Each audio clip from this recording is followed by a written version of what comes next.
So the session is a book launch for Global Film Colour, the Monopack Revolution at Midcentury. That book's published by Rutgers University Press this year, so it's just recently been published.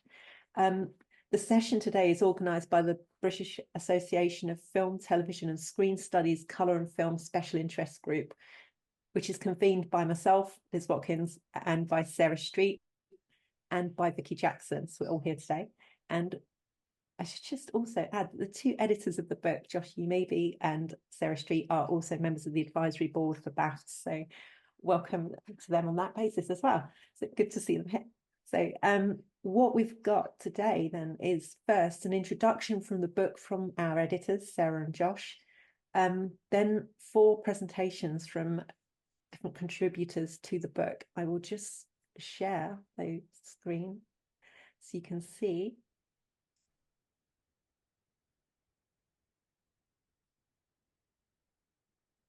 Can you see that? Is that okay? Yeah. I hope so. So that we've got yes, it's yep. Okay. So we've got our book launch slide. And our speakers will be in this order. The first two, Josh and Sarah, will be presenting, introducing the book. Then we'll hear from William Carroll, Josephine Diecke, and Kirsty Sinclair Dootson, and then Ranjani Mazumdar. So lots to listen to today, and we will take questions at the end of the session. So we'll hear from those presenters and then the Q&A at the end. And just to recall, the session's been recorded. So I will hand over to Sarah and Josh to introduce the book. Thank you, Liz. Thank you, Vicky, for coordinating this. We're really grateful for this opportunity to talk about the book that just came out from Rutgers.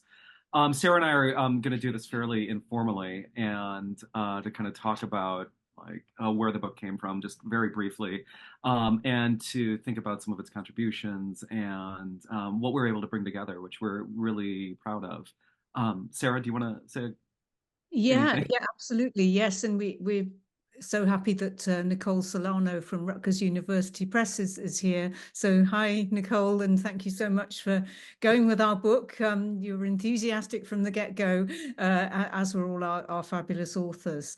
So yeah, I think we're very proud that we think this is the first book on global colour. So in the Monopack, post 1950 era. So we're really excited about that, and I think it came from a sort of knowledge of there being quite a gap in scholarship and knowledge about colour over the last 20 years. There's been, really fascinating and really important research on silent colour, also Technicolor. It's tended to be kind of American and Eurocentric, though. So, it really begs this question about, well, once colour was available to many film industries all around the globe, largely because of the Monopack Revolution from the 50s onwards, and in some cases a bit earlier. What happened? How did it revolutionize the world's cinemas and the profound impact it had on people's uses of colours, understandings of colour, applications of colour in a cinematic context. And we just became aware of this huge variation and fascinating sort of difference in temporalities and colour expressions that, our authors have really, really brought out so vividly in their chapters. So I don't know, Josh, if you want to add anything to that in terms of detail or whatever, but those are sure. opening remarks anyway. Yeah, and I would just say that, this obviously also in some ways came out of Sarah and my collaboration on Chromatic Modernity, which was focused on color in the 1920s. But also, something we were attentive to that was in that volume was transnational flows. But as Sarah was indicating, we really kind of focused and bracketed for our study there on North America and Europe primarily in thinking about color then. But as we were working on that project, we were very much kind of interested in expanding further around the globe, into the global south, as well as across the global north, and to think about the ways in which technologies flow, in color technologies specifically. And also, we were interested in continuing to kind of push our own research from the first half of the 20th century further, to think about the ways in which, after World War II, color radically transformed film production in new ways. Um, and So, this project to some extent comes out of that formative work that we were doing, and also out of Sarah's excellent work and collaborative work on Eastman color in the UK. Um, we were, very much kind of interested in these questions of the asymmetrical and uneven flows of technology and film and financing around the globe. But as we, talked about this with our own collaborators in the various projects we've been working on in color, it was also kind of clear to us that to begin to address the ways in which color moved after the Second World War into global cinemas was that it requires like expansive expertise that were beyond our own training in many ways, and linguistic boundaries and expertise in different national, regional cinemas. And so we sought out collaborators for this project specifically that would help begin to kind of think through an expansive range of how color works and worked at this particular key juncture in the 1960s and 1970s and beyond, as color transformed moving image production around the world. And so we're incredibly fortunate and grateful to all of our collaborators who worked with us on this project to kind of think expansively and specifically and in depth about the ways in which color seeped into various national and regional cinemas around the world. A real kind of round of thanks to our collaborators on this project.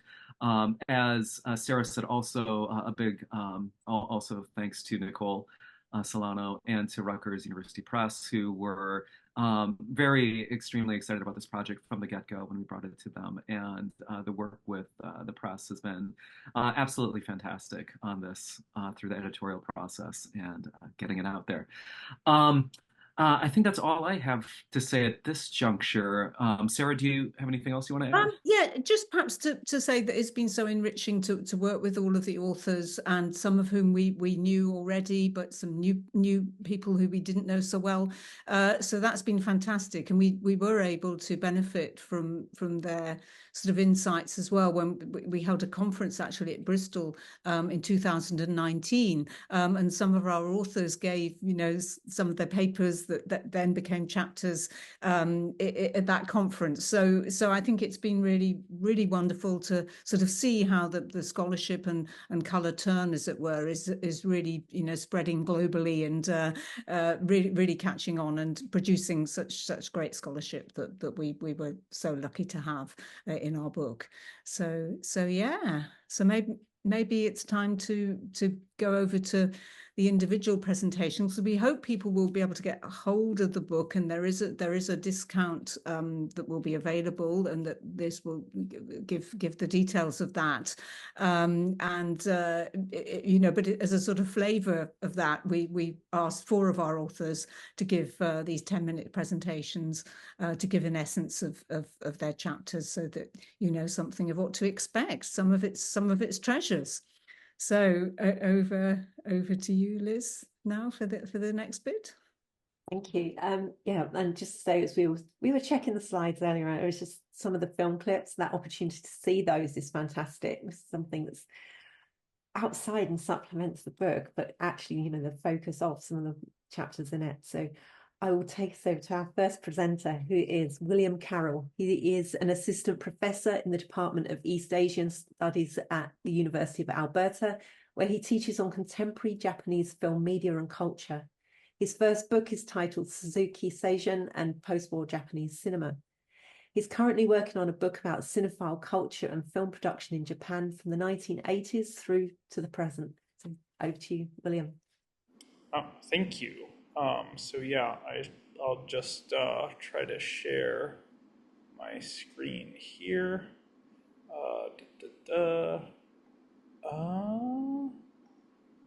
All right, everyone can see this, right? Yes. Yeah. Okay, perfect.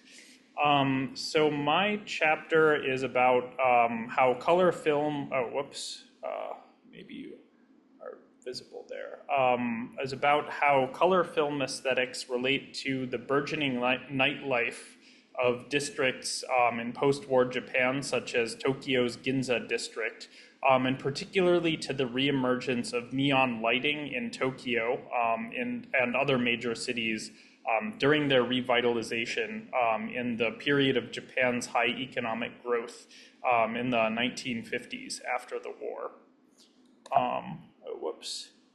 Keeps moving the image there. There we go. So actually, bright lights were not strictly new to the Ginza district in the post-war era. Tokyo's transition into a so-called nightless city stretches back to its transformation during the Meiji period in the late 19th century. As Tokyo looked to European cities in the late 19th century to modernize, two ways that it did so were by the introduction of electric lighting on a massive scale and the construction of more open public spaces under the inspiration of European-style plazas. So in particular, street corners of major intersections were made into open public spaces or as faces of the newly transformed city. So one of the most significant spaces to be transformed in this way was Ginza's Yonchome, or fourth block crossing. And actually, even neon light was not a new phenomenon to Japan in the post-war era. Neon lighting was quite prominent in Tokyo's entertainment districts by the 1920s, and actually by the 1930s, Tokyo was the city that led the world in neon lighting. So for at least a century, neon has played a key role in shaping Tokyo and by extension, modern Japan's cultural imaginary. However, if you look at the history of neon in Tokyo, or even modern Tokyo's history as a city that stays illuminated through the night, there's a short but very significant gap during World War II. Blackouts in Tokyo, as well as other major cities, were quite common because of air raids. And actually, in the post-war era, many of the neon lights had been destroyed, and there was a ban on neon light that was instituted by the government for that reason that extended into the American occupation of Japan, actually. So the firebombing of Tokyo had destroyed large swaths of the city by the ending of the war, meaning that many of the neon lights that had been in the Ginza in the 1930s were no longer there. A screenwriter named Sasaki Mamoru, who is a common collaborator of Oshima Nagisa, actually wrote a history of neon advertisements in Tokyo called Neon Signs and Moonlight Masks, and he describes the Tokyo's Ginza district of 1946 as a burnt field where the black market thrived. And he points out that the U.S. occupation government continued the ban against building new neon signs until 1949. So even as the district was being reconstructed and legitimate businesses began to be reopened, neon had not yet returned to the night sky of Tokyo. So even if Tokyo had been lit by neon in the 1930s, there was very little evidence of that by the 1950s. The lifting of the neon ban in 1949 also came at something of a turning point in Japan's post-war period as it was emerging from the destitution and rubble of the immediate post-war era and just about to begin its economic recovery. Construction of neon continued apace with Japan's post-war economic recovery, and in 1953, Tokyo symbolically reclaimed its title as neon capital of the world with the construction of the world's largest neon light, a globe advertising Morinaga Suites, which became a prominent feature of Tokyo's skyline and of the Ginza district in particular, until it was demolished in 1983. But by that point, there were many other neon signs in the district that had surpassed it in size.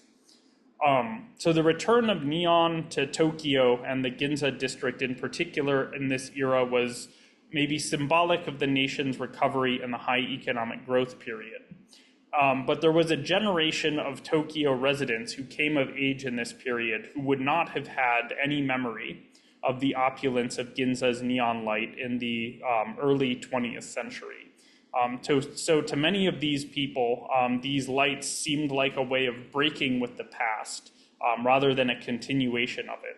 And one of these people was the filmmaker Oshima Nagisa, who wrote that the dreamlike lines of mercury lamps began to light up here and there, and declared that with this, the sensibility of the Japanese will change. So the 1950s, when this was happening, was also when Japanese cinema was at the peak of its box office success and cultural influence in shaping the image of modern Japan. And at this moment, the neon-lit Ginza district became popular as a glamorous location in films. And interestingly, they are nowhere more prominent than in films made by Nikatsu studios that were marketed precisely to the younger generation that had no memory of the pre-war Ginza and who experienced the rise of neon in the post-war era as a break with tradition rather than as a continuation. In another sense, though, the neon lights of Tokyo's Ginza district were new to all film audiences because in neon's previous heyday in the 1920s and 1930s, Japanese films were in black and white. The late 1950s was also the moment that the number of Japanese films being made in color was rapidly expanding. So I argue that the lights of the revitalized Ginza district allowed filmmakers to develop a unique and novel color aesthetic for cinema that helped shape the cultural imaginary of post-war Tokyo. And this novel color aesthetic is what I call the Nikatsu action color idiom. So I'll turn now to an example from Inoue Umetsugu's 1957 film, The Stormy Man, which begins with a shot of Ginza's famous Yonchome intersection that I mentioned earlier. Filmed in daylight, I should leave it in daylight for a while. Filmed in daylight, this area is quite bland, even if it is bustling with cars and people. The buildings are gray and brown, the sky is overcast, so the colors are neutral and decidedly unspectacular. However, a cross dissolve slowly replaces this image with one from the same vantage point at night. Now black covers most of the screen, and the only things visible in the image emanate from diegetically placed light sources. A column of tiny distant car headlights down the center of the image, but more importantly, multicolored neon lights on the sides and tops of buildings in the Ginza district. This was the fourth highest grossing film of 1957 in Japan, and the 11th highest grossing film of the post-war period through 1959. And it's one of the most successful examples of a group of films made by Nikatsu studios in the period known as Nikatsu action cinema. Variations on this opening from The Stormy Man are used in numerous other Nikatsu action films following in its wake, and I'll just play a few quick examples of that here. From Ginza Whirlwind, which was a popular series of films made between 1959 and 1960, all feature scenes like this. Another one, all of these films seem to have these kinds of neon montages at some point in them. And many of them also use the neon lights as either backgrounds or even the key lights in many cases in prominent scenes in their films. So Nikatsu action was ascending at the convergence of three important trends in post-war Japan: the push towards color production in the late 1950s Japanese film industry, the proliferation of neon lighting in the cityscapes of Tokyo and other Japanese metropolises in the post-war era, and the growth of a hedonistic youth culture during the same period that constituted both the subject and the target audience for Nikkatsu action.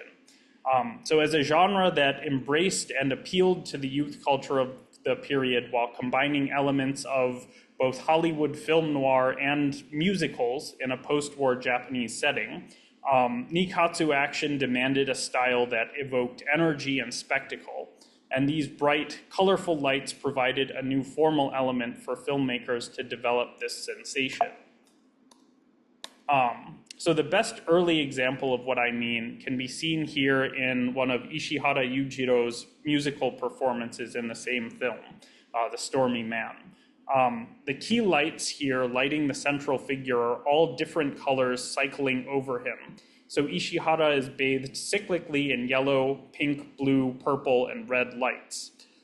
The color of the lights dominate over the entire image. So even if, so Ishihara's suit itself is a plain white, but it instead takes on the colors of the lights that are shined on it. Though the association between musical performance and very bright colors would appear to replicate the prominence of color designs in Hollywood musicals, I argue that this is a very important difference between the two. Hollywood musicals, typically the vibrancy of the colors is determined by the colors of costume and set design, whereas in Nikkatsu action films, it's the vibrancy of the lights that are used to illuminate them. Oh, sorry. So this is, I'm building from a useful distinction made by Richard Misek between surface color, which refers to the color of lights that are, the color of objects as they appear in white light, versus optical color, which refers to color created by lighting. So surface color is essentially color by subtraction. The film's starting point is white full spectrum light that illuminates the hues of the objects themselves. And this is the approach more frequently favored by Hollywood. Optical color is an approach using color by addition. The film's starting point is total darkness, where lights of specific colors enter and shade everything that they illuminate with their own specific hue. So I can't go into too much more detail about my chapter here because of time limitations. I go into a variety of different applications of this technique, its implications, and also its international influence, particularly as many of the Nikkatsu action filmmakers actually moved to Hong Kong and started working for Shaw Brothers in the late 1960s, as the Japanese film industry was waning at that point and the Hong Kong film industry was rising. But that's probably all I have time for today. Thank you.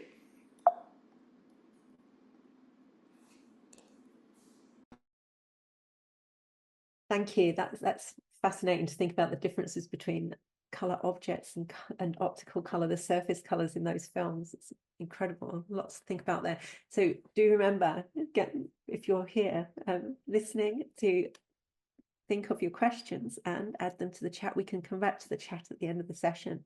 So at the moment, I will hand over to our next presenter, Josephine Diecke, who is an assistant professor of film studies at the University of Zurich. She has conducted extensive research on the history of colour film technologies, moving image preservation, and digital methods for computer-assisted text and video analysis. Her expertise stems from her work as a research associate on the Film Colours project at the University of Zurich and as academic coordinator of the Digital Cinema Hub project, which was at Philipps University, Marburg. She's also worked as a film lab technician for various service providers. She holds a PhD from the University of Zurich, having written a thesis on Agfacolor and Oral Colour, and is co-editor of the Open Media Studies blog. And we welcome Josephine here today, and handing over to you for your presentation. Thank you very much. Can you see the presentation? Is everything okay, Yes. the slides? Okay, perfect. Mm. Thank you, Liz. So before I dive into my chapter, I want to take a moment to thank Sarah and Josh for their incredible and tireless work on this book volume. I can confidently say that this book greatly benefits from our individual contributions, but even more so from the helpful comments and the meticulous rounds of proofreading and editing that Sarah and Josh have overseen over the past years, and all amidst the challenges of the COVID pandemic. So thank you. And also, I'd like to extend my thanks to Liz and Vicky for organizing this virtual book launch. So now, having said that, let me briefly introduce my chapter. It is based on research I conducted as part of my PhD thesis in the project Film Colors, Technologies, Cultures, Institutions at the University of Zurich under the guidance of Professor Barbara Flückiger. And the focus of my research was the development and distribution of chromogenic film technologies in the second half of the 20th century, which aligns perfectly with the theme of the book, The Monopack Revolution at Midcentury. And specifically, I explored the Agfacolor process, which was introduced in 1936 by the German Agfa Corporation at the Filmfabrik Wolfen. This process is notable for being the first subtractive multi-layer chromogenic film stock. Okay, so there are three aspects that I aim to uncover in this chapter. First, Agfacolors and its East German derivative Orvocolor's reputation for low quality. Second, the multi-directional global spread of processes based on Agfacolor's patents and technical principles, as well as the distribution of Agfacolor film stocks. And third, how we can trace these events and developments today through historical sources and by using digital methods to analyze and visualize, in this case, Agfa's or Orvo's inspection of film stocks from competitors, which they refer to as foreign film stock inspection. So here's a brief summary of the argumentation spanning this chapter. I start with the typical account of Agfacolor and Orvocolor in Western historiography, books such as these that you see here on the slide. And my argument is that post-war materials from Wolfen, so Agfa Orvo, often are overlooked compared to Western film stocks, such as from the US Eastman Kodak, the West German, Belgian Agfa Gebert, also the Japanese Fuji. And at the same time, Wolfen's Agfa process had a continued use, and its continued use and development are not examined in detail in these books. So if Agfacolor and Orvocolor are mentioned, usually they're noted for lower quality compared to Western competitors. And even though the Cold War created political barriers and hindered exchanges between Western and Eastern blocs, I think that the lack of interest is also due to a focus in, at least also in these historiographies, on aesthetic factors and on economic considerations. So like compatibility with existing equipment. And what do I mean by low quality of Wolfen film stocks? So Agfacolor at Wolfen was notorious for apparent technical flaws, such as its distinctive color rendition with shifted red and green tones, an overall dull and muted look, and also its uneven application of emulsion. But also additional issues were seen on the corporate level, such as in unreliable supply agreements, or also the lack of communication among socialist trading partners. But I argue that despite these issues, production of color film continued, as we know, and trading deals with Wolfen persisted. So, for example, I talk about the trading deal with India, which was based on a bilateral agreement in the 1970s between the GDR and India, and it was based on a barter system. So raw film was exchanged for natural goods. And there you can see Orvo's greatest strength, which was the low cost compared to higher quality, but of expensive competitors. And proof for that can also be seen in a statement that one of the former employees of the technical customer service made in 2010, when he said, quote, "It had to work with the material, of course, but it didn't have to be the very best." And that's the way we sold. Our representative in Bombay used to say, There are people who sell air conditioners, and there are people who sell this fan that hangs in the living room. Of course, an air conditioner is better. It is also more expensive, but a lot of people get along with the fan, and we sell fans. End of quote. So this is how a former employee saw this trading deal. And I think it describes very well Orwell's strategy to emphasize mass production of compatible materials and to put less focus on the highest quality standards, but more on meeting practical needs. And then in the second part of my chapter, I go into the Cold War era perspective on Wolfen's global spread and observation of competitors, because AGFA continued film production for Eastern Bloc nations post-World War II at the Wolfen factory, and was therefore in direct competition with the West German AGFA Werke, which started film production in Leverkusen, West Germany in 1949. So both produced AGFA color derivatives independently under the same name until 1964, when Wolfen sold the AGFA brand rights to AGFA Werke and rebranded to ORWO, which is an acronym for Original Wolfen, Original Wolfen. And so the spread of AGFA color formulas originated in Wolfen and was adapted also to other processes that we know. And but the tendency in the West, so the Western AGFA, was to get closer, show more similarities to Eastman color principles, although the extent of influence still needs more clarification. But what we can say is that intense competitive research was done pre and post-war on both sides of the Iron Curtain.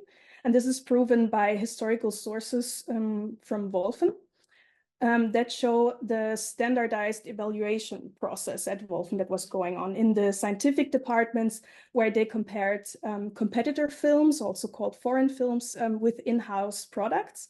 And this is documented in research reports that you can see on this slide on the right-hand side, and corresponding index cards, and they are preserved nowadays in archives of the Wolfen Museum of Industry and Film.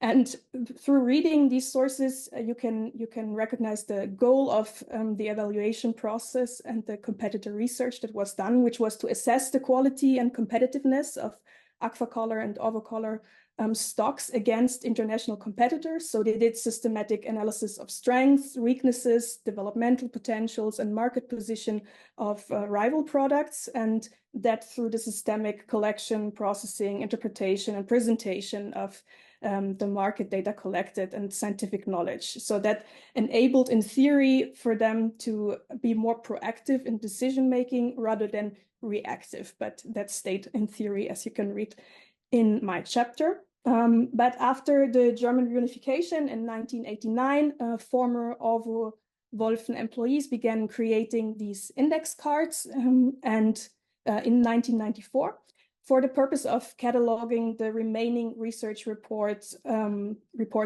for the then first privatized and then closed Wolfen factory. And what you can see, and what I found very interesting, is this metadata that you can find on the index cards, which is, besides the number of the reports and the departments for which they were written and the authors involved, also a longer title, and very interestingly also some keywords that they attributed to these reports. So for instance, in this case, you have keywords such as research, structural analysis, color material, positive material, and so on. And these index cards lead then to the detailed report that contains, of course, additional information on the used analysis methods, or also film stocks analyzed, and individual components, and of course the results of the analysis.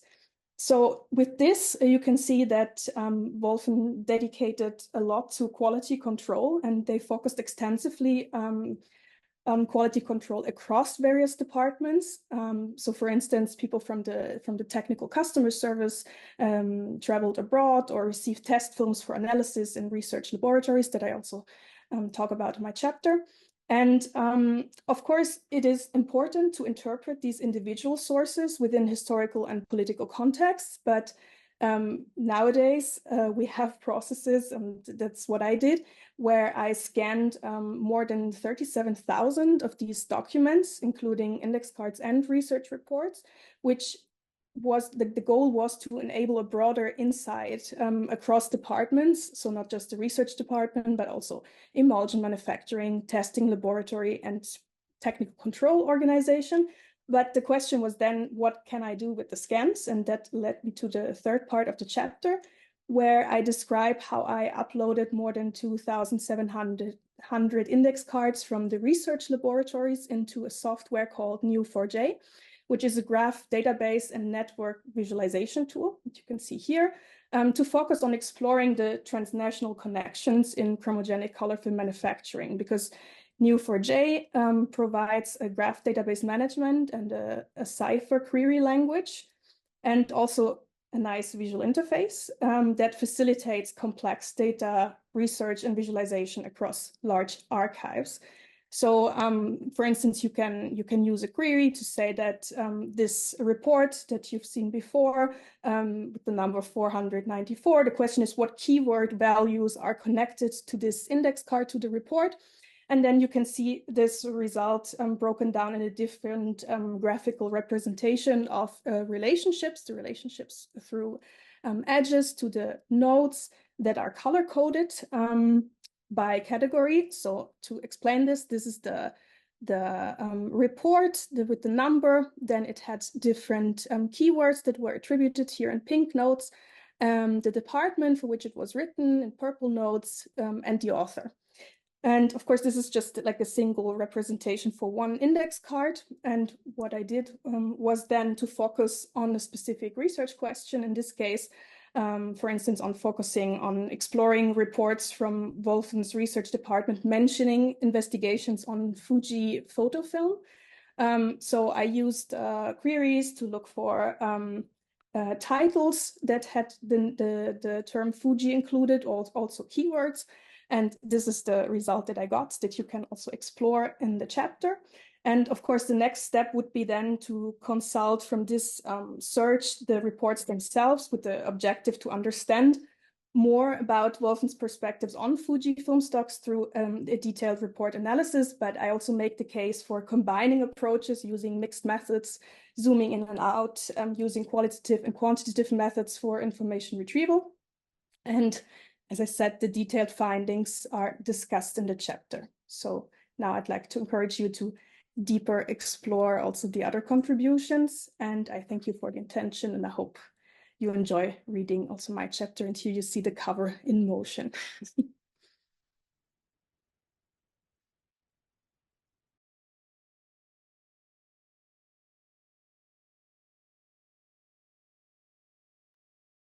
Thank you. That is fascinating. It's such amazing in-depth research. Just think about those kind of reports and the way they're visualized. I shall take us to our next speaker, who is Kirsty Sinclair Dootson.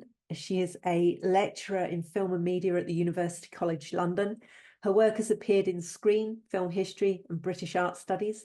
And she's written a book titled Rainbow's Gravity, Colour, Materiality, and British Modernity. So I will hand over to Kirsty. Great stuff. Thanks so much, Liz. You can all hear me and see my slides. Okay, great. Yeah, I just wanted to start by saying massive congratulations to Josh and Sarah for what is a hugely important book. This is going to become a kind of touchstone title in our field, and I cannot wait to start teaching this and to get my hands on a physical copy. And I feel incredibly honored to be part of this amazing lineup of scholars. So congratulations to all of the other authors, but especially to Sarah and Josh for your phenomenal work editing this super important book. So my chapter is titled Mapping the Laboratory, after much negotiation with Josh and Sarah. Sarah, thanks for your input on the title. It's titled Mapping the Laboratory, Technicolor across Asia and Europe. And the chapter reorients both the chronology and the geography of Technicolor. It begins in 1955. the year when Technicolor supposedly died due to the emergence of the chromogenic Monopack stocks, which are the subject of this fantastic collection. With its 3-strip camera technology obsolete, Technicolor supposedly retreated into mere laboratory processing in this period.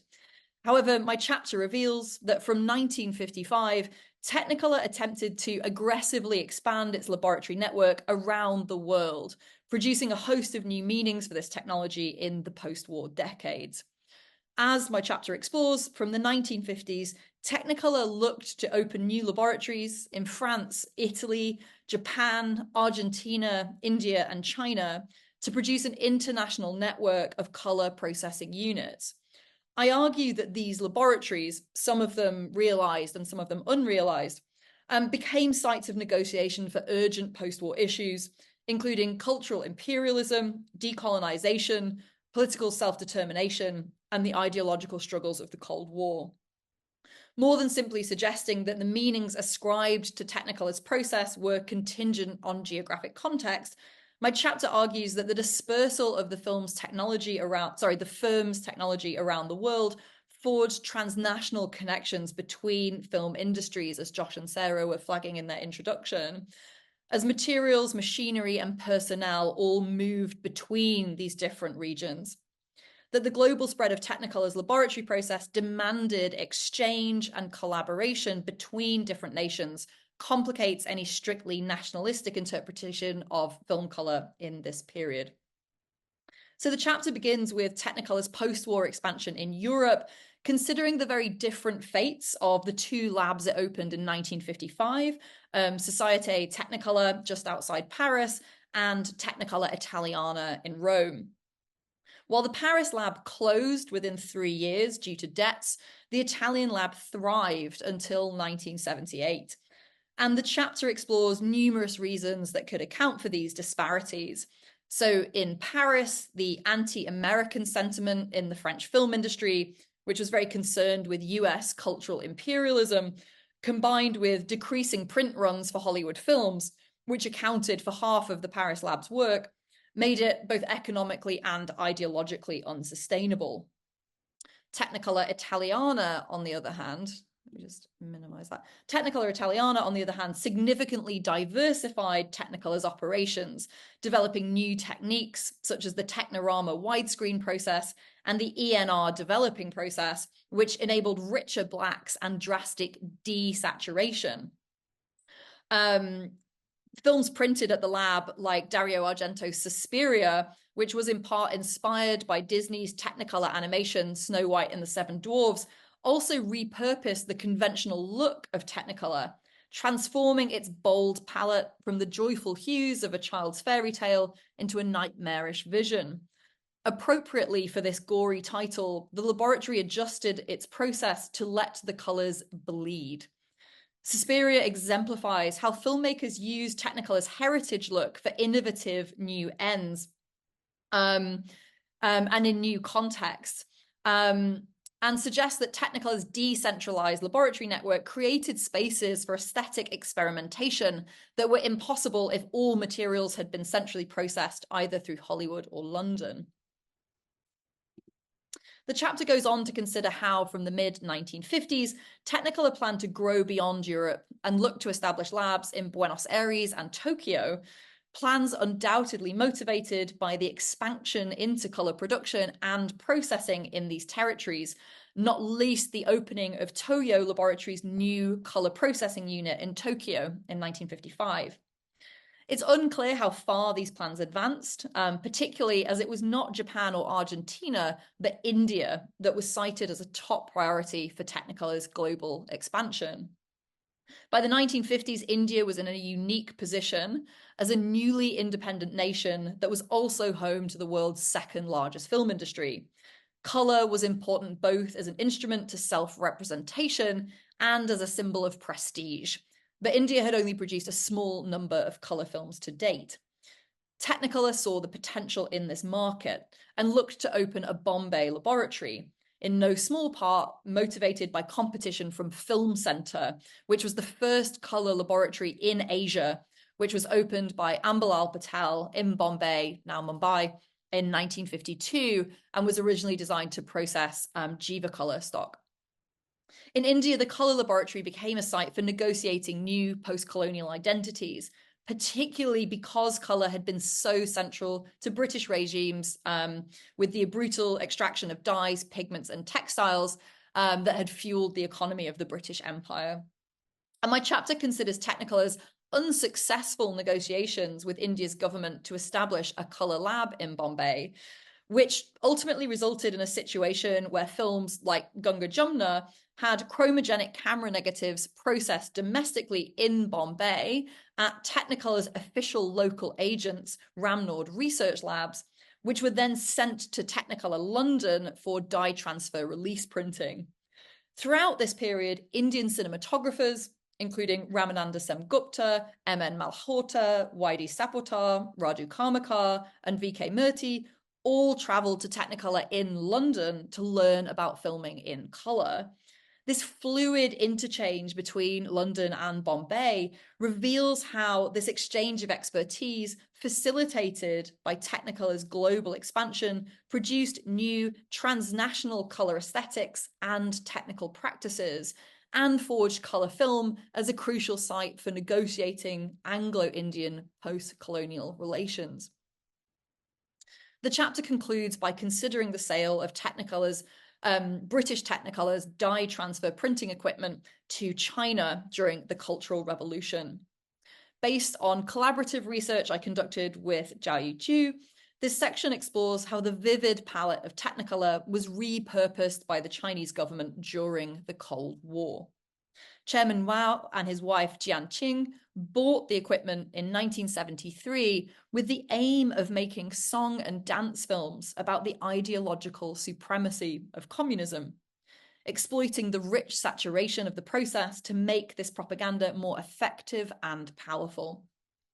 Although Technicolor is routinely associated with the commercial excesses of capitalist Hollywood, where diamonds are a girl's best friend, Mao's regime sought to subvert these associations, using the process's brilliant colours to celebrate the glory of China's communist revolution.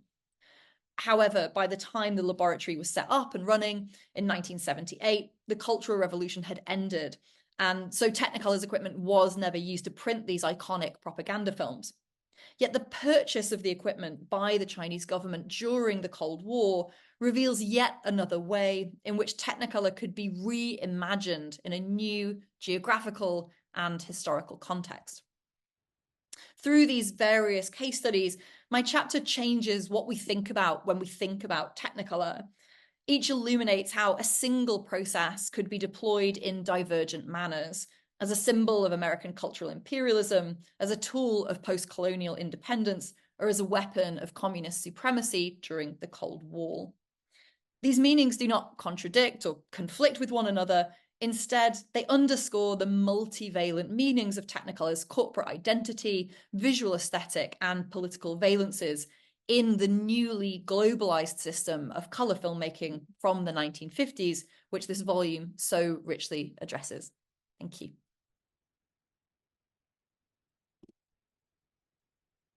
Thank you. That's an amazing presentation. Lots to think about there with the implications of for global film colour. We will move to our next presenter. Just to remind everyone as we do to keep thinking of your questions and add them to the chat, because we come back to a question and answer session with our discussants, and based on these presentations and what we look forward to in the book Global Film Colour at the end of this session today. So our next presenter is Ranjani. Professor Ranjani Mazumdar is a professor of cinema studies at the School of Arts and Aesthetics in Jawaharlal Nehru University. Her publications focus on the cinematic city, spatial aesthetics, and techno-urbanism.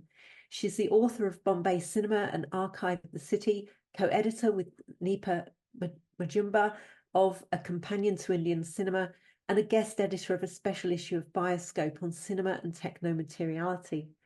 Her current research focuses on globalization and film culture, intermedial encounters, and the intersection of technology, travel, design, and colour in Bombay cinema of the 1960s. I hand over to you. Thank you. Hi, can you all hear me? Yes. Yeah. And the slideshow is visible? Yes. Okay, great. So I'll just join the chorus of thanking Josh and Sarah for this great volume. And as I've often said, that I was working on the 60s and stumbled upon color. And it's at that time that I met Sarah for the first time. And since then, I have got more and more sucked into this history, where after the 60s book is over, hopefully there will be another about a later period and what happens to color at that stage. So I'll get back to my, I'll get going with my presentation right away. In my article for this volume, I focus on Eastman color's impact on Bombay cinema in the 1960s, a decade of transition that was shaped by complex global circuits and an intense local context. The widespread impact of color in India, I argue, was experienced during a decade of severe economic and political turmoil. India's first Prime Minister, Jawaharlal Nehru, set in motion large-scale industrialization and development soon after independence from colonial rule in 1947. These were carried out through 5-year plans inspired by Soviet experiments with state planning. Since the early 1960s, however, the country plunged headlong into an era of social and economic crisis marked by wars, a steady decline in foreign currency reserves, and food shortages. Nehru's developmental machinery, based on his views on national sovereignty and self-sustainability, began to slowly crumble. For the Bombay film industry, the crisis was directly experienced through government regulation over the movement of color film stock. Thus, issues related to the import of film stock and complications with licenses and quotas kept appearing in newspapers and magazines. Yet, as I show, despite the economic challenges, color was in the air, spreading initially through stills in printed advertisements and photo essays. Periods of historical transition are often tumultuous and notoriously difficult to define. This is why transitions are so contentious, and historians who grapple with narratives of continuity and change often disagree about them. Approaching the transition to color in Bombay as a machinic force, making its way through an assemblage, can help to foreground a relational and fluid account of change. Assemblages are useful in challenging temporal and physical boundaries and invite us to pay attention to an unstable material reality. I draw on this framework to identify the 1960s as a concrete yet open-ended film context. In making its way through a transnational assemblage, color unknowingly triggered the cartographic unfolding of a new cinematic map of 1960s India. I deal with the explosion of industrialized tourism in the 1960s, which aimed to address travelers within India as well as international tourists visiting the country. One of the most persistent campaigns mounted by the Tourism Ministry carried the byline, "To know India, see India." It was at this time that a significant advertising campaign for color still photography was conducted by Orvo and ACFA.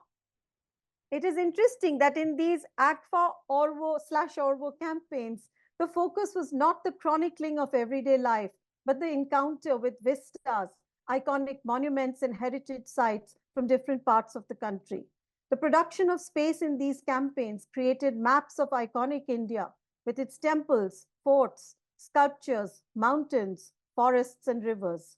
The imagination of these spaces in color was aided by a reinvention of the Indian Railways in the 1960s as it aggressively entered the sphere of domestic tourism.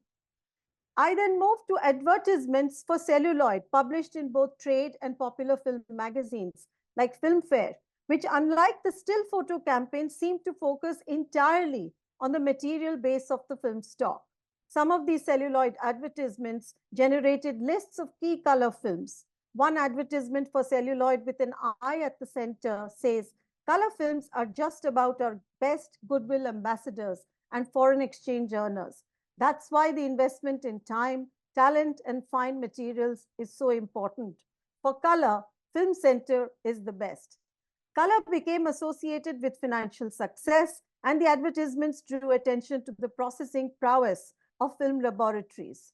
The reference to foreign exchange was a response to the policy of the government whereby foreign currency for the import of color stock was released to filmmakers only on the condition that they would earn 3 times the amount spent through their international exhibition. The obsessive focus on the material base of celluloid also led to constant discussion on issues related to makeup, light sources, the color of costumes, art direction, cinematography, and other specific techniques. This leads me to an evaluation of changes in the production economy of studio spaces, where indoor shooting was affected by rising temperatures related to an increased requirement of lighting. Heat is the source of great discomfort in the studio spaces in Bombay's tropical climate, while tourism emerges as the promise of escape from hot weather. I show how the use of Kashmir and other mountain terrain emerged as a line of flight away from the scorching heat of the studio sets, where color's introduction had literally raised the temperature. Kashmir was spectacularly highlighted in films like Subodh Mukherjee's Jangli, the country's second Eastman color film that set the template for an obsessive play with mountain terrain, sunlight, rivers, clouds, and snow. Jangli was an experiment that paid off, and the film's phenomenal success at the box office made the region a prime destination for shooting, gradually drawing in other scenic locations of the country. For an audience that had still not had the opportunity to see India on screen, since most films were shot in studio spaces or at best some locations in Bombay or close by, the mountain terrain was a huge draw, and a new map of the country began to take material form via cinema. The cartographic claim on picturesque locations, especially Kashmir, needs to therefore be placed as an unintentional consequence of the assemblage where technological, economic, political, touristic, and climate considerations intersected. The other point I make is about the heightened attention to set design and costumes because of color, which transforms interior spaces. I offer a case study of a set for a dance performance in Jangli to trace the complicated routes of exchange that made Vincent van Gogh's well-known painting Starry Night become the inspiration for the backdrop. And finally, I compared the use of colored light in sequences from 2 films, Raj Kapoor's Sangam, whose cinematographer was trained by Technicolor, which had always insisted that colored light should be used only if the source was identified on screen. This was to establish a coherent sense of realism. It was only with Eastman color that colored light began to wildly explode on the Bombay screen. In a popular cinematic form not wedded to realism, color acquired an unruly, miasmic force, releasing a whole host of sensuous forces. I look at a film like Jewel Thief, where colored light is generously used with no explanation or desire to establish the source. This fascination with an intensely artificial regime of color was a global rage in the 1960s, inspired primarily by a dynamism in the fields of textile, wallpaper, fashion, and design.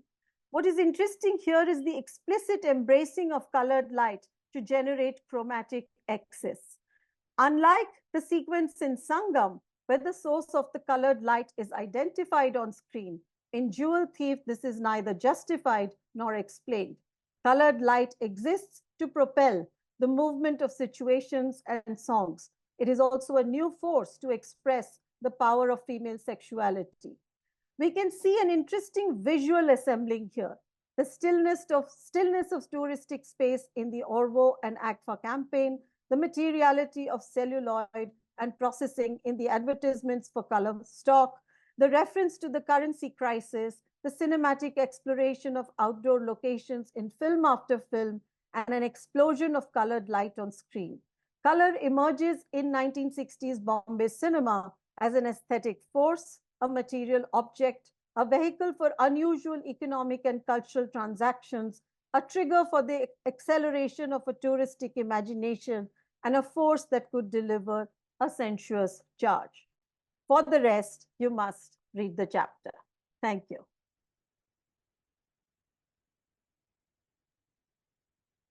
Thank you. I know that I'm persuaded. I've been reading these chapters, so I would like to open the floor. Well, thank all of our speakers for their presentations, and open the floor to questions from anybody that's here today. And I realise, Sarah and Josh, you may have read all the chapters as well, so you must have more, I'm sure, more questions too. Or you could, if anyone wishes to type a question in the chat, else join us on screen. You are very welcome.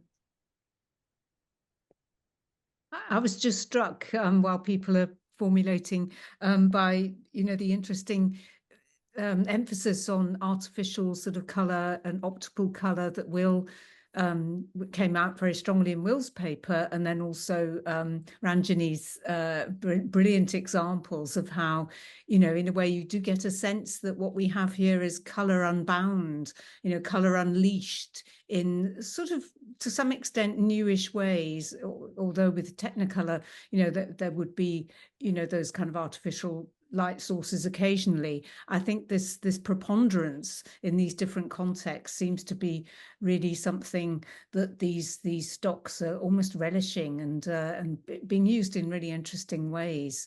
So I don't know whether the two of you might want to comment on those very obvious parallels between your sort of papers on the use of this particular type of lighting with these stocks.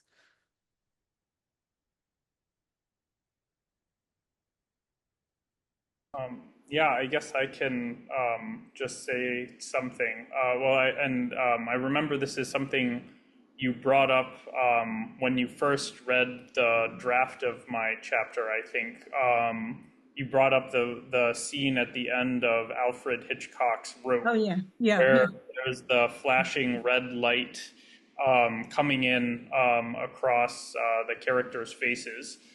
Which is probably the closest thing I've seen to what I'm talking about as the Nikatsu action idiom, color idiom in my chapter. You do also see some kinds of artificial lighting in some musicals as well. The main difference is that in all of the examples I can think of, including the ones in Rope, the one at the end of Rope, it's always the fill light that's providing the artificial light, whereas very frequently in Nikatsu action films, maybe I'm not as familiar with the use of color in Indian cinema at the time period, but maybe this would apply as well. It's very often the key light, or maybe even all of the light sources that are providing the artificial color, in addition to like a very deliberate use of like neutral surface colors. So like it's not just that he's having all the lights on him, he's also wearing a white suit and it's like a neutral background. So it's just the light that's providing the color, which is something I've seen kind of other people, including Misek, who I mentioned, kind of claim that this is an approach to color that only starts getting used in the 1980s. But if you look outside of like Hollywood and Europe, I think you can see it being used in other places before that too. So should I come in? Yeah. I think, I agree, Sarah, that there were experiments with Technicolor too in terms of explosion of light like this. But it is really quite amazing what happens in the 1960s, because it also coincides with the use of psychedelic light, lighting texture in the nightclubs. And that's something I briefly address in the chapter, but it will be there in a greater detail in the book, because this very well-known Anglo-Indian cabaret dancer who became very well-known in the 1960s, she was often represented as Asian in the black and white era, but it is during the transition to color that she becomes blonde hair and blue-eyed, and she occupies this dancing space in these nightclubs that were created by set designers. And the lighting is really, wild. It's very wild at this stage. And all this wild lighting, I started noticing only when I started watching the films very carefully. And it seemed almost that it has its own kind of force. And it was very easy to find a place in a kind of cinema that was wild to begin with. So it found a place very easily in the kind of form we had with songs, dances, and not always very carefully worked out narrative control. And especially in the 60s, it becomes really weak with this travel form and set piece attractions that are woven into the structure of the films, because those attractions are driving the cinema of the decade. Yeah, no, thank you. I mean, it's so interesting, and I don't want to take it too much time here, but it's the word attractions, of course, makes us think of, you know, the cinema of attractions, the color of attractions in silent cinema. And so these kind of almost like circular kind of elements that really bring out color in certain decades. I think that there's some fascinating parallels but in that sort of sense as well. So yeah, thank you for bringing that out. Maybe I'll jump in with a comment and related question. I mean, thank you, all four of you, for talking about your contributions to the volume. It was really just kind of amazing, and again, kind of like re-inspiring to think through just the kind of depth and breadth of what you all have brought together here.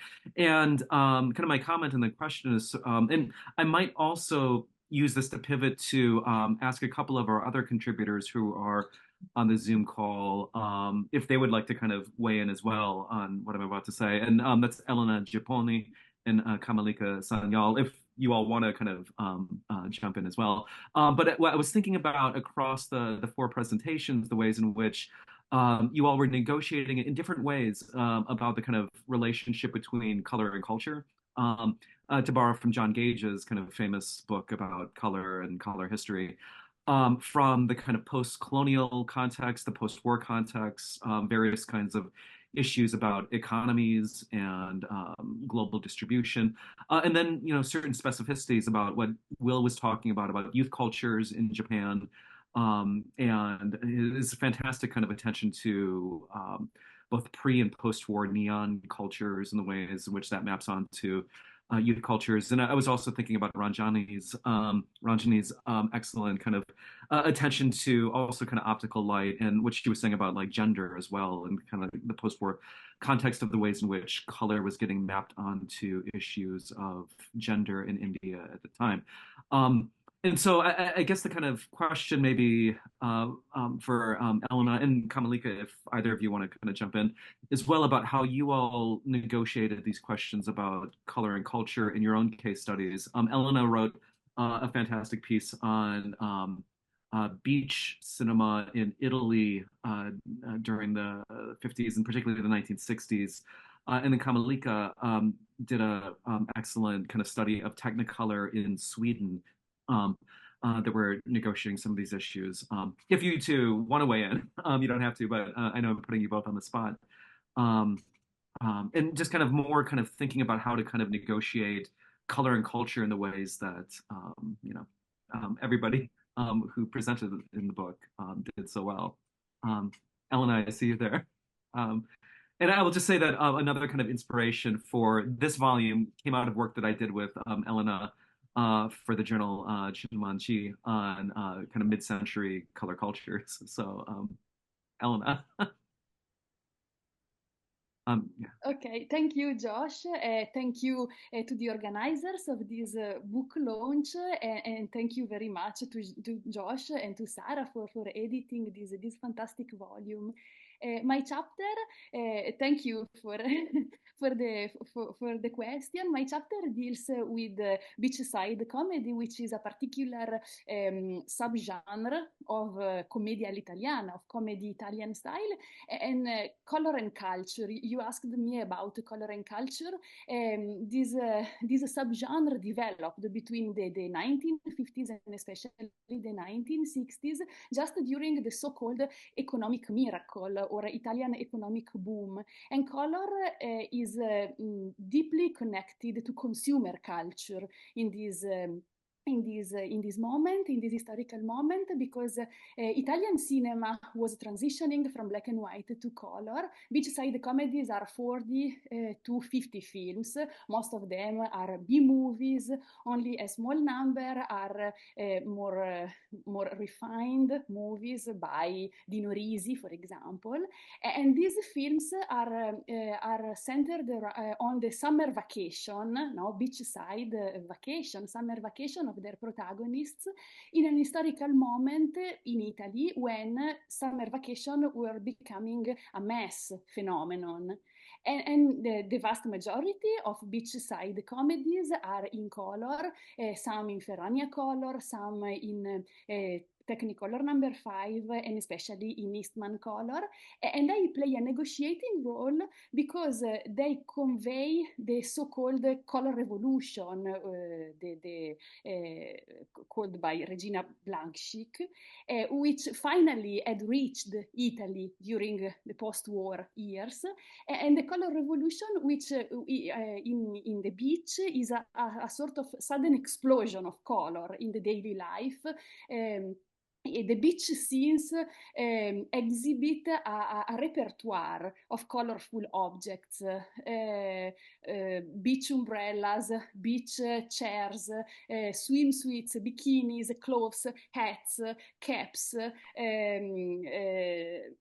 beach balls, and also food and drinks are in color in beachside comedies, which are an explosion of goods to consume. And you mentioned also gender issues.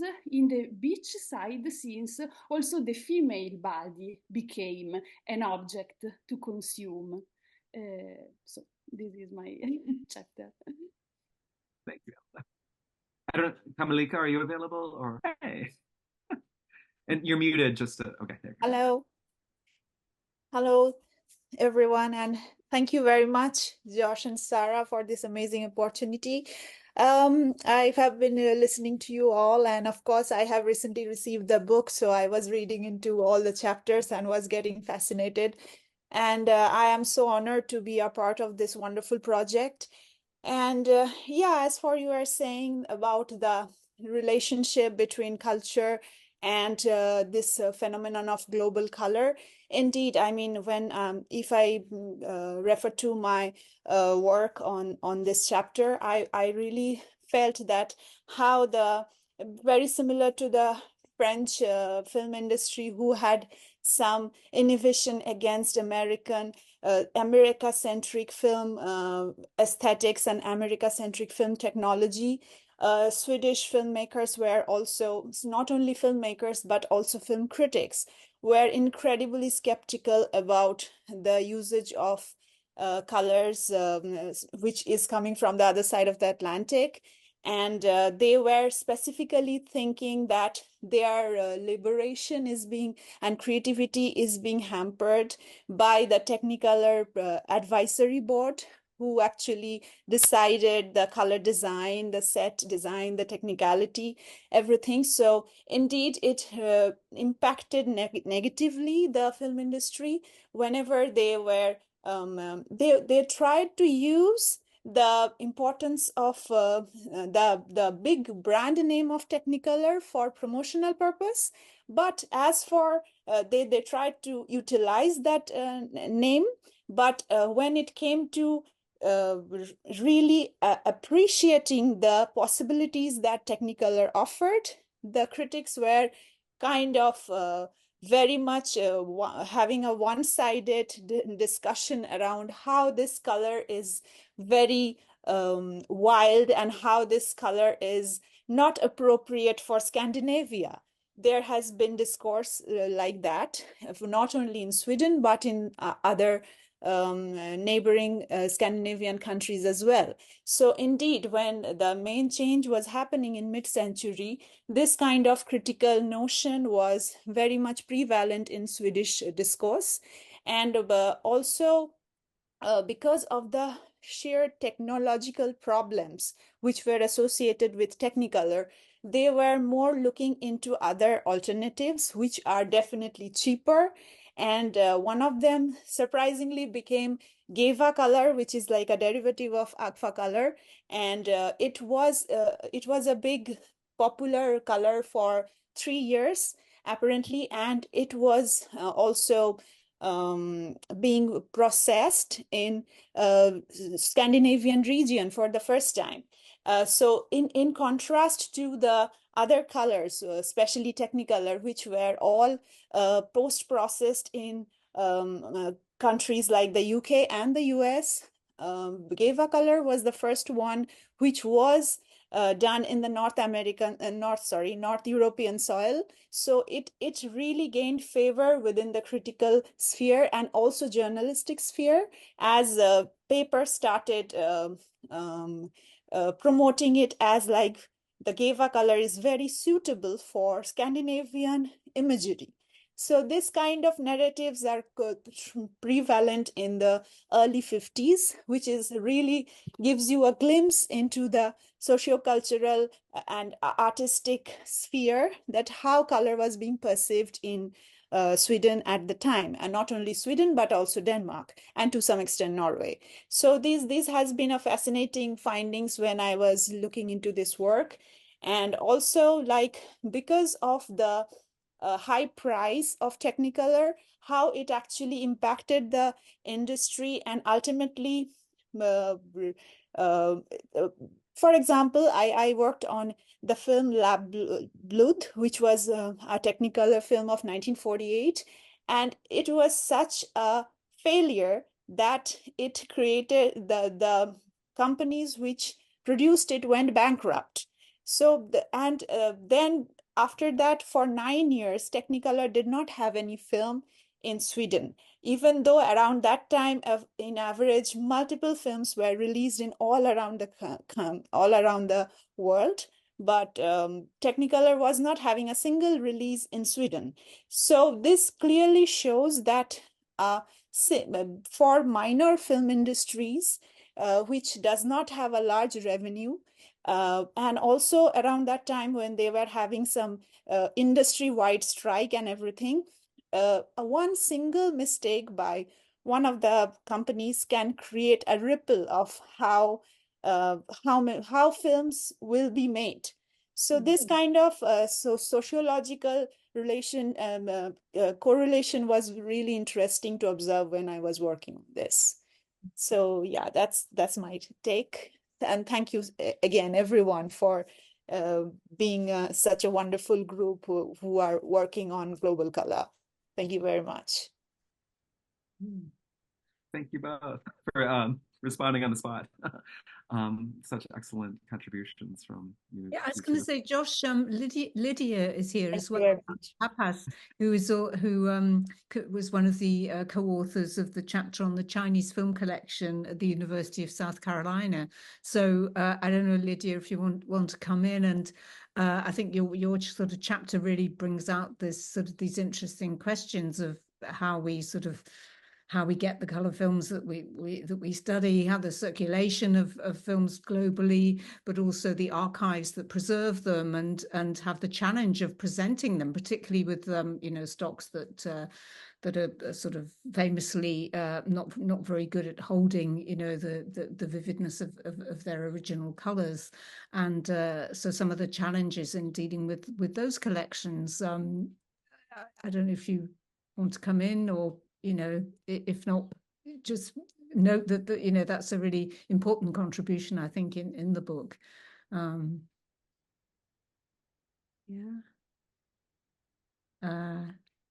maybe not. Okay. Maybe there's difficulties with the connection, but yes. Anyway, yeah. Oh, okay, that is working. Yes, there you are. Yes, sorry, you were just, hi, Lydia. Sorry, technical difficulties, of course, from the other side. Yes, I will be brief because I'm just on the way to another meeting, actually, with some FIAF members. But yes, when it comes to, obviously, different colour stocks, in different collections, especially ones that we're not so used to here in America because of the very well, more odder ways that they were doing the Chinese Technicolor back in I think the 70s and 80s is the films that we have. We've had a lot of issues dealing with those. Obviously, there's copyright issues to play with when it comes to Chinese films anyway. So yeah, this has definitely been a difficult collection to work with from many different angles. So certainly the color side of things has not really helped. But since we can't really copy the films because of copyright restrictions, then obviously when it comes to the scanning side of things and the digitization versions, then you know, again, rights problems means that doesn't come into play. But when it comes to preservation side, obviously that is something that we are really aware of when it comes to just trying to even, you know, passive preservation of these films when we're looking at the conditions in the archives to try and sustain their life, then again, you know, trying to keep them cold and dry enough for the color formats to be able to stabilize. And, you know, this is another collection that we just have to check on regularly and, you know, wind through and visually look at just to see if there's any elements of color fading with the conditions that we're keeping it under. But since we have a lot of nitrate film here anyway, then obviously this is something that is already well ingrained into our workflow for dealing with the films. So just another thing to look out for. Yeah, thank you. I guess those environmental sort of preservation concerns are very interesting. And again, I mean, Ranjani and Josie both brought up these sort of issues of you know, the difficulty of dealing sometimes with this material in terms of instability, the humidity around filming that you mentioned, Ranjani, and these, in a way, yeah, these, I don't know, they're political, but they're also kind of environmental as well. So I guess that's a kind of another theme that sort of impinges on several of the chapters. Right, exactly. And that's something obviously we're very aware of in the archive world, so that obviously we want to preserve the films so that, you know, researchers and academics from all over the world can use these films for their studies and for these books and for, you know, classroom teachings and everything else. So that is kind of our priority as well, to keep them accessible. Yeah. I see Liz just put in a related question about environment. Liz, do you want to ask it directly, or? Yeah, I can do. I just noticed that a few of the speakers spoke about color and filmed space. I would say just for William as well that when I was at the Harry Ransom Centre last year for a fellowship and looking at the work of Elliot Elisifon, and he is advocating the use of color lighting, key lights and side lights for on white clothing and white film sets as a way of introducing color. It's in the 1950s, and his work. I'm writing a piece up for the Blackwell's Companion on Colour, but that's his work refers back to kind of some of the early theatrical examples like Loie Fuller that I directly as a resource that I think Josh has mentioned. He mentions her in one of his books, which is fantastic, and Sarah and Josh in one of their books together. So and there are kind of that practice has quite an extensive history linked to theatre and film. So, but the question about the climate, I was just thinking about film space and some of the implications in Ranjani's presentation and Will's, as well as some of the issues that I know Kirsty's dealt with beyond the presentation today, which was about the implications of the environment for film production and the film stock as they affect the film, the aesthetics of the film and image. So I was just wondering if there's more you could say about that in terms of the climate, as well as political and touristic changes that affect film production and what we see on the screen. So thanks for that question. And that's actually a very important question. I don't think I make a distinction between the political, the environmental, and the touristic.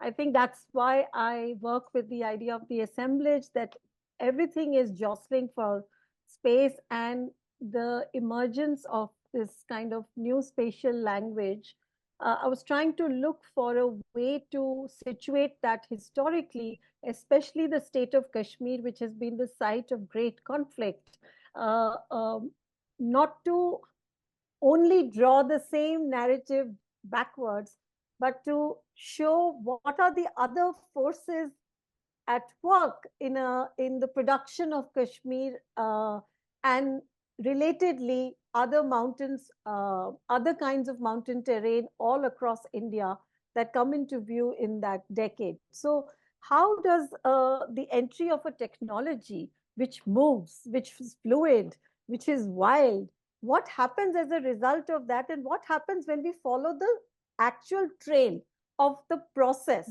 that leads to something like this, and not analyze it from the outside in terms of just how it's represented, how it has become a very important contested site over a period of time. So it was really to track the material ways in which a space comes into being on screen. So that has been my method actually in all my chapters. And we will have to see by the end of it what will be the overarching argument that will emerge. But I'm following this method very carefully to try and not get the work subsumed by what is already obvious to many people in terms of a political discourse. I don't know whether this explains what I'm trying to do, Liz? I think so. They are all very much linked, and it's just Yes. sort of the impact of those on what we see are not always immediately apparent, which is why on screen. So it's why it's so important, the work that you're doing. And just to jump in on that point as well, one of the super interesting things about this question about environment and climate is the way it determines the subject matter of films, right? So one of the things that I'm currently thinking about with Ranjani and Purvi Gore in our Bombay Film Color project is the first film that's domestically shot and processed in India is shot in Kashmir for all the reasons Ranjani's just laid out, but also because it was shot on Belgian Jiva color stock, and the climate of Kashmir is perceived to be more similar to Europe than the rest, like more southern parts of India, right? So it's interesting that question about the climate of where you shoot determines not just kind of this kind of touristic gaze and this kind of iconography, but also like the locations, because of this perceived similarity to European shooting conditions, which is super interesting. And I think, just thinking about kind of the work that this book's going to kind of catalyze and stimulate, like this feels like one of the kind of areas going forward. These issues about kind of like eco-critical readings of color would certainly be one of the kind of places that a lot of people's work is kind of engaging with, and could be one of the kind of next steps, right? And I think Ranjani raises such an interesting question about like the overall kind of argument of the book, and it's something that maybe only Josh and Sarah have that kind of bird's eye view of like the whole project. And I'm kind of interested to hear from them about, having kind of edited all these essays, what are the things that you arrived at the end of this process that maybe weren't apparent at the beginning? Like, what were some of those like big narratives that emerged? Sarah, do you want to jump in? Yeah, well, I certainly think that political and very contextualized and relational use of color is so striking across the book. Color's malleability. I like Ranjani's sort of image of the train. It's kind of like striding forward, and it's wherever it goes, it's not going to necessarily be the same. I think that comes across very, very powerfully, that it continued to be a very, very vibrant and forceful sort of aesthetic, political, economic driver in ways that I think are not sort of apparent in different ways in the earlier periods, with their specificity and the whole specificity around Technicolor and its narrative of control. I think you do get this kind of like yes, this ebullient sort of, not chaotic, because it isn't, but it still has a kind of excess that is somehow really really important here, and reaches forward to the whole digital era and the importance of digital in both reflecting on these technologies, how they're preserved, and also how we view them today, and that sort of continuum of sort of areas around color and how it changes and mutates through time and according to context. And I'm just fascinated by the implications for that, for cultural understanding, different understandings of color. Color is not what it seems to what between one culture and another, and so that could tie you up in a sort of knot of endless caveats.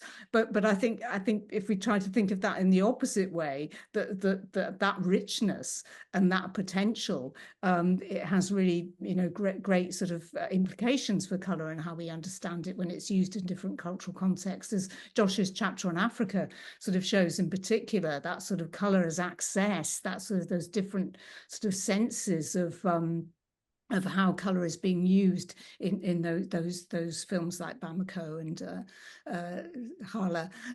Just really fascinating stuff.